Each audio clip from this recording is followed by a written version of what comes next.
Let us discuss sorting with bubble sort. In bubble sort, with each iteration, we will be bringing the heaviest item to the bottom, and at the last iteration, you will be seeing that the lightest item is bubbled to the top of the array. Now here we have 8 items. Now in first iteration, first pass, what we'll do is we'll compare the first two items. So we have 98 and 23. Compare both of them, and whichever is the lightest item, it will come to the top, and the heaviest item is moving to the bottom. So comparing 98 and 23, 23 is light, so it is moving to the top, or here in this case you can say that it is moving to the left, heaviest item is moving to the right.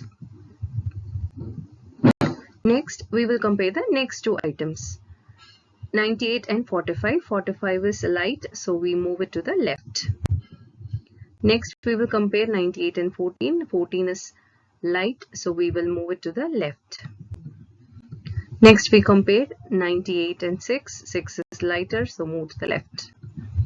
Next, we compare 98 and 67. You can see that 67 is smaller, so move it to the left. Next, compare 33 and 98. 33 is smaller, move it to the left. Next, compare 98 and 42. 42 is smaller, so move it to the left. So this is the first pass. At the end of first pass, you can see that the heaviest item is moved to the right of the array. Now, from this stage, let us take it to the second pass. In second pass, again, let us start doing the same, but at the end of the first pass, we have already sorted one item, which is the heaviest item, or the greatest item is moved to the right of the array. So let us not touch that. So now we had n items. One item is already sorted. So we have n minus 1 item yet to be sorted.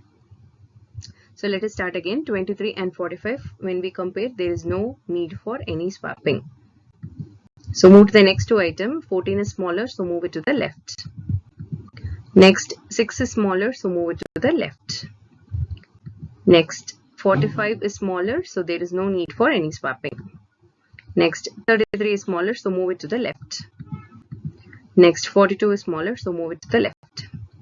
So now you can see that the second largest item has reached its position. Now, this is the end of the second pass, so we are moving to the third pass. So compare 23 and 14. We can see that 23 is greater, so move it to the next. 23 and 6. 6 is smaller, so move it to the left. 23 is smaller. 45 is greater, so there is no need for any swapping. Now 33 is smaller, so move it to the left.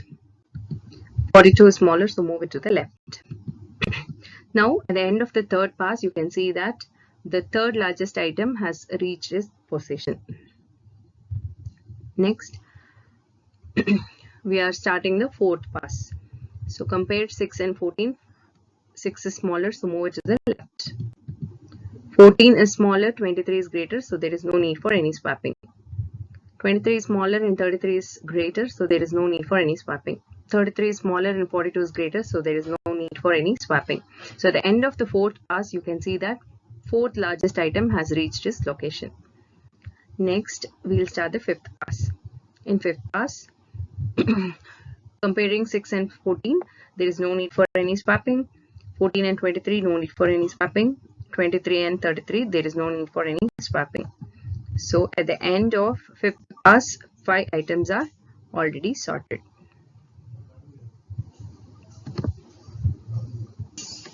So in this pass, we saw that there was no swapping at all. So let us stop the swap here itself, such that you understand all the items are already sorted. So this is bubble sort.